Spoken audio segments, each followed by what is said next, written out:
So hello everyone, welcome back to another renegade model video. और आज के इस वीडियो में हम लोगों को बताने जा रहे हैं कि एक ऐसा कल्टीवेटर अपीयर होता है जो कि सुजाको प्लांट के ऊपर में लिटरली हर एक चीज़ को कंट्रोल कर सकता है, इनफैक्ट जू को जी तक को। और इसने यहाँ तक कि आते ही एंट्री करके टूवो सेन को हरा दिया एक ही झटके में। मैं मानता हूँ कि टूवो सेन की पावर जो है वो अभी फिलहाल पूरी नहीं है, मतलब वो सिर्फ और सिर्फ उसका एक इल्यूजनरी फिगर है, बट स्टिल उसकी औकात इतनी ज़्यादा थी कि वो आराम से यून क्वेजी या जू क्वेजी तक को पछाड़ दे रहा था। लेकिन इन सभी चीज़ों के अलावा एक इंपॉर्टेंट चीज़ नजर आती है कि आज की इसी वीडियो के अंदर में पूरे सुजाको प्लांट का एक नया सुजाकू नजर आने वाला है, एंड वो कौन है आपको इसी वीडियो में पता चल जाएगा। तो चलिए आज की इस वीडियो को हम लोग बिना किसी देरी के शुरू करते हैं।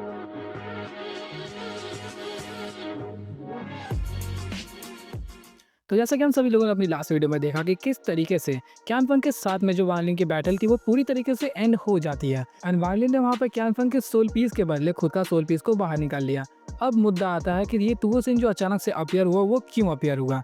जैसे वहाँ पे वो टूवो सेन अपीयर होता है तो वो सबसे पहले देखता है वार्लिन की तरफ और कहता है कि आज मैं फाइनली तुमसे अपना नॉलेज ऑफ इनहेरिटेंस को ले लूंगा। और ऐसा कहते हुए वो सीधा वार्लिन की तरफ में बढ़ने लगा। इस दौरान तक वार्लिन ने टूवो सेन को आता हुआ देख लिया था, और इसी दौरान उसने सभी के सभी soul pieces 1 billion soul flag के उन सभी को एक जगह पे इकट्ठा कराया और खुद की बॉडी के अराउंड रैप करके बहुत ज्यादा तेजी से भागने लगता है। एंड वार्लिन के अंदर में ये दो फीचर्स हमेशा नजर आती है, भागो और स्मार्टनेस। ये दोनों क्वालिटी उसके अंदर भर के है। तो यहाँ पर वार्लिन बहुत ज़्यादा तेज़ी से भाग रहा था, लेकिन फिर भी टूवो सेन इतना ज़्यादा स्पीड में था कि वो आराम से उसे कैचअप कर लेता है। एंड जैसे ही वो वार्लिन के पास में पहुँचता है तो उसने काफ़ी तेज़ पंच सीधा वार्लिन की तरफ में बढ़ाने लगा। लेकिन इसी दौरान वार्लिन उससे ज़्यादा तेज़ था, उसने उस जायंट डीमन क्लैन के एंसेस्टर के एक्स का इस्तेमाल किया, और ये इतना तबाही भरा अटैक था कि वो पूरा सुजाकू टॉम एक टाइम के लिए हिलने लगा। वार्लिन ने उसके अंदर में अपनी सेलेस्टियल स्पिरिचुअल एनर्जीज को ट्रांसफर किया, एंड फिर उससे एक काफ़ी ज़ोरदार वार करता है, एंड उसके अंदर से वो जो वार निकलता है वो स्लैश सीधा टूवो सेन की तरफ में बढ़ रहा था। एंड इस दौरान तक पूरा सुजाकू टॉम वहाँ पे डोलने लगा, कई जगह पे स्पेशल रूट्स वगैरह भी अपीयर हो गए, और ये इतना भयानक था कि मैं इस बारे में सोच भी नहीं सकता। हाँ, मुझे पता है कि तुम लोग सोच रहे हो कि आखिर सोल ट्रांसफॉर्मेशन का कल्टीवेटर पूरे सुजाकू टॉम को कैसे डोला सकता है। तो इसके पीछे का सिर्फ और सिर्फ एक ही रीज़न था, वो था वो एक्स। जैसे ही वो स्लैश टूवो सेन की तरफ में बढ़ने लगता है तो टूवो सेन वहाँ पे एक टाइम के लिए रुका, लेकिन उस स्लैश से टूवो सेन को घंटा भर फर्क नहीं पड़ता। उसने एक उंगली से, लिटरली एक ही उंगली से उस पूरे स्लैश को रोक दिया। और इस चीज़ को देख के वार्लिन अच्छी तरीके से समझ गया कि अब उसकी बिल्कुल भी औकात नहीं है कि वो यहाँ पे टूवो सेन के साथ में लड़ सके। जिस वजह से उसने सभी के सभी प्राइमरी सोल्स जो थे उन सभी को एक साथ में मर्ज अप कराया, एंड वो सभी सोल्स जैसे ही एक साथ मर्ज अप होते हैं तो वो बन जाते हैं एक एसिडेंट लेवल का सोल, जिसके बाद वो टूवो सेन के साथ में लड़ने के लिए बिल्कुल तैयार था। लेकिन स्टिल टूवो सेन को इन एसिडेंट लेवल के सोल्स के साथ पे कोई भी फर्क नहीं पड़ता, क्योंकि फिलहाल उसने दो एसिडेंट लेवल के कल्टीवेटर को अकेला कूट दिया, तो ये सोल कौन सी बड़ी बात है। जिस दौरान उसने सीधा वार्लिन की तरफ में हमला करने के लिए बढ़ने लगा, और वो जैसे ही वहाँ पे बढ़ता है तो यहाँ पर उस एसिडेंट लेवल के सोल ने एक ऐसा हमला किया जिस वजह से टूवो सेन उसके अंदर में फंस जाता है, और उसके आसपास में काफ़ी ज़्यादा धुआं छाने लगा। जैसे ही वो धुआं वहाँ पर हटता है तो उसने देखा कि सामने वो जो एसिडेंट सोल है इसके साथ साथ वार्लिन, वो दोनों ही वहाँ पर गायब हो चुके थे। एक्चुअली ना वार्लिन ने इस सोल को इसलिए क्रिएट नहीं किया ताकि वो टूवो सेन के साथ में लड़ सके, क्योंकि उसने हाल फिलहाल में देखा कि वो किस तरीके से एसिडेंट लेवल के कल्टीवेटर के साथ आराम से लड़ सकता है, तो वो फालतू में क्यों टाइम वेस्ट करें। वो सिर्फ इस सोल की मदद से यहाँ से भागना चाहता था, और बिल्कुल वैसा करता भी है। कुछ ही झटकों के अंदर में वो लोग काफ़ी दूर पहुँच चुके थे, लेकिन टूवो सेन को इन चीज़ों से बिल्कुल फ़र्क नहीं पड़ता। वो यहाँ पर हंसता हुआ एक सक्शन फोर्स को क्रिएट करता है, और वो इतना भयानक था, इतना भयानक कि उससे भी पूरे सुजाकू टॉम के अंदर में इफेक्ट आने लगे थे। और एक डिस्क्लेमर बता दूं कि यहाँ पे ये जो भी सुजाकू टॉम के अंदर में डामाडोल हो रहा है ये सभी के सभी इनर टॉम के अंदर में हो रहा है, आउटर टॉम के अंदर में बिल्कुल फर्क नहीं पड़ता, क्योंकि इनकी औकात उतनी ज़्यादा है नहीं। तो वो जो सक्शन फोर्स जैसे ही क्रिएट होता है उसने वार्लिन को लिटरली एक ही झटके में अपनी तरफ में खींच लिया, और वो तकरीबन जैसे ही 1000 फीट दूर था टूवो सेन से, तो टूवो सेन उस 1000 फीट को सिर्फ एक कदम में नाप देता है, एंड नापते वार्लिन और वो दोनों एक दूसरे के सामने पहुंच चुके थे। और यहाँ पर टूवो सेन काफ़ी तेज एक भयानक पंच लेकर वार्लिन की तरफ जस्ट हमला करने ही वाला था। इस पंच को देख के वहाँ पे जू क्विजी, यून क्विजी उन दोनों की फट गई थी, क्योंकि उन लोगों ने फिलहाल यही मुक्का खाया है, और उन्हें पता है कि इस चीज़ को वार्लिन वहाँ पे बिल्कुल भी नहीं रोक पाएगा। लेकिन इसी दौरान वो जो एसिडेंट लेवल का सोल था वो यहाँ पर सामने आता है, और उसने कई सारे फॉर्मेशंस को क्रिएट करना शुरू कर दिया। जैसे ही वो सभी फॉर्मेशंस एक साथ क्रिएट होते हैं तो वहाँ पे काफ़ी तेज़ धमाके होना शुरू हो जाते हैं, और वो जैसे ही धमाका हुआ उस वजह से वो जो टूवो सेन का इल्यूजनरी फिगर था वो तकरीबन 1000 फीट पीछे की तरफ में हट गया। एंड उसके हटते ही हम लोग को एक सीन नज़र आता है। उसकी बॉडी के अंदर वो जो मंकी नज़र आता है वो पूरी तरीके से आँखें बंद कर चुका है और वो मर भी गया। और यहाँ पर वो जो इल्यूज़नरी फिगर था वो थोड़ा-सा सॉलिडिफिकेशन से और भी ज़्यादा ट्रांसपेरेंट हो चुका था। एंड मुझे पता है तुम लोग सोचोगे कि आखिर ये कौन-सा धमाका था। एक्चुअली में वानलिन ने यहाँ पर पूरे के पूरे प्राइमरी सोल्स को एक साथ ब्लास्ट कर दिया। और तुम समझ सकते हो कि इसका खामियाजा वार्लिन के लिए काफ़ी ज़्यादा भारी हो सकता है, क्योंकि सभी प्राइमरी सोल्स के जैसे जैसे गायब होते जाएंगे वो जो 1 बिलियन सोल रहेगा उतना ही वीक भी होता जाएगा। और वार्लिन ने यहाँ पे एक काफ़ी बड़ा रिस्क लिया था। इसी दौरान टूवोसिन तो काफ़ी ज़्यादा वहाँ पे कमज़ोर हो चुका है, लेकिन अभी भी पावर्स इतनी ज़्यादा है कि वो आराम से वार्लिन को धर के कूट दे। और इसी वजह से वो गुस्से में अब वार्लिन की तरफ बढ़ने लगता है। जैसे वो वार्लिन की तरफ बढ़ने वाला था तभी उस समंदर के अंदर से एक काफ़ी तेज़ रोशनी ग्लो करती है और सीधा वार्लिन और टूवोसिन के बीच में आके खड़ी हो जाती है। और ये कोई और नहीं था बल्कि वही मास्क वाला आदमी था जो कि हम लोगों को इस इनर टॉम के बाहर नजर आया। एंड इनर टॉम के अंदर एंटर करते ही वो कहाँ अचानक से गायब हुई है किसी को नहीं पता था। और जैसे ही वो यहाँ पर अपीयर होता है उस चीज़ को देख के टूवोसिन वहाँ पर रुक गया और सभी लोग वहाँ पर चौंक गए। वो वहाँ पर ज़्यादा कुछ नहीं कहता, टूवोसिन अच्छी तरीके से समझ सकता था कि उसकी जो कल्टीवेशन है वो बहुत ज़्यादा है, जिस वजह से टूवोसिन उससे नहीं लड़ सकता। तो उसी कारण से उसने प्लान बनाया कि वो इस जगह को छोड़ के चला जाएगा। लेकिन वो जो कल्टीवेटर अपीयर हुआ वो लिटरली इतना ज़्यादा पावरफुल था कि उसने कुछ चेन्स को वहाँ पे क्रिएट किया और टूवोसिन की उस इल्यूजनरी बॉडी को पूरी तरीके से ट्रैप कर लिया। ट्रैप करने के बाद एक ऐसा हमला करता है कि उसकी इल्यूजनरी बॉडी पूरी तरीके से डिस्पैट हो गई, मतलब वो धीरे धीरे करके पूरी तरीके से गायब हो गया। एंड इसी दौरान वहाँ पे वो जो रेड फॉग हम लोग को नज़र आ रहा था वो भी वहाँ पे कंडेंस होकर पानी के बूंदे की तरह नीचे समुद्र में गिर जाती है। टोसिन की बॉडी जब वहाँ पे पूरी तरीके से गायब हो रही थी तब वो वहाँ पर वालिन को धमकी देता और कहता है कि फिलहाल तो तुम बच गए, लेकिन जैसे ही मैं गॉडलैंड से बाहर निकलूंगा तो सबसे पहले मैं तुम्हें ढूंढूंगा, जान से मारकर तुमसे नॉलेज ऑफ इनहेरिटेंस को भी छीन लूंगा। और ऐसा कहते हुए उसकी बॉडी पूरी तरीके से गायब हो गई। जैसे उसकी बॉडी वहाँ पर गायब होती है तो वो जो स्वॉर्ड था और उसके साथ में वो क्रिस्टल वो दोनों वहीं पर रह गए।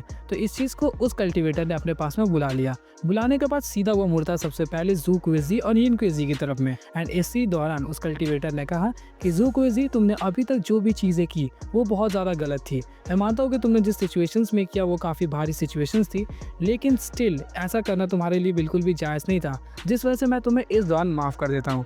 तो इस चीज़ को सुनकर वहाँ पे ज़ूक्विज़ी काफ़ी ज़्यादा थैंकफुल हुए कि मतलब माफ़ कर दिया, बहुत बड़ी बात है। और उस कल्टीवेटर के इन बातों को सुनकर वहाँ पे यिनक्विज़ी थोड़ा सा ज़्यादा चौंकता है और उसने कहा, क्या ये फर्स्ट सुज़ाकू ये वूयू है? क्योंकि उसने देखा नहीं था, कभी सुना नहीं था, तो पता भी नहीं था। तो इसी दौरान वहाँ पे ज़ूक्विज़ी उसे डांटते हुए कहते हैं, अरे बेवकूफ़, ये फर्स्ट सुज़ाकू नहीं है बल्कि ये कल्टीवेशन अलायंस के मैसेंजर है।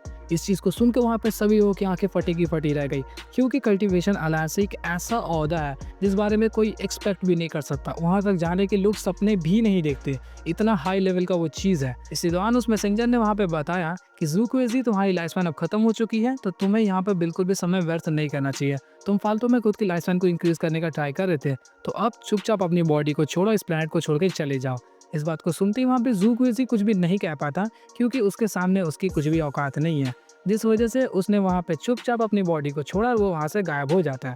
जैसे ही वो वहाँ पे गायब होता है तो यहाँ पर उसकी बॉडी के अंदर से वो जो हार्ट शेप था वो धीरे धीरे करके निकलना शुरू हो गया और इसे भी उस कल्टीवेशन अलायंस के मैसेंजर ने अपने पास में बुला लिया।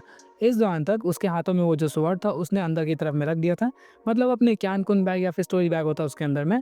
और इस दौरान अब वो मुड़ता है यिनक्विज़ी की तरफ में।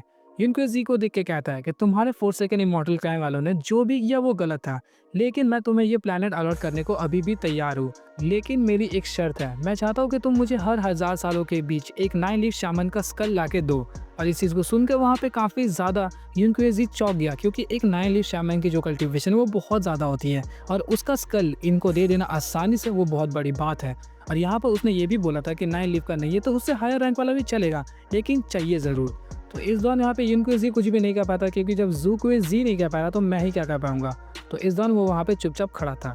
एंड अब फाइनली वो कल्टीवेटर जो था वो मुड़ता है वालिन की तरफ और वो वालिन से पूछता है, ब्रदर दानियो, क्या तुमने मुझे पहचाना? इस चीज़ को सुनकर वहाँ पे वालिन को लग रहा था कि उसका चेहरा जो है वो काफ़ी ज़्यादा फैमिलियर है, मतलब उसने पहले कभी उसे देखा है। और जैसे उसने ये दानियो नाम बताया उसी दौरान वालिन समझ जाता है कि ये कौन है।